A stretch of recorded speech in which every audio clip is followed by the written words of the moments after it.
中意買鋪嘅老細咧睇過嚟啦。今日咧開波咗中央十字門呢邊嘅一個街鋪啦。咁面積段咧有40平方到70平方嘅一個面積段嘅。咁總價咧100零萬開始有得交易㗎啦。並且可以睇翻我哋對面咧，對面啲街鋪咧已經係開業㗎啦。咁嗰邊啲商鋪咧已經賣晒咗㗎啦，冇得賣㗎啦。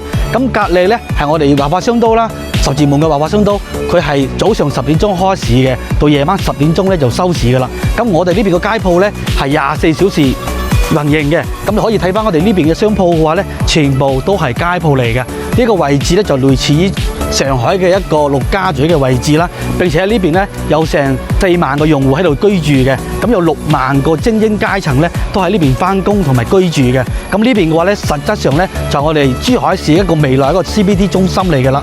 非常之繁華一個地段，同埋咧全新嘅一個片區嚟嘅。咁呢邊咧係我哋中海重點打造一個金街鋪嚟嘅。如果係中意買鋪，不如咧嚟睇睇我哋呢個商鋪搶佔頭啖湯嘅位置啦。有冇中意嘅老細中意嘅話咧，我發資料俾你睇啦。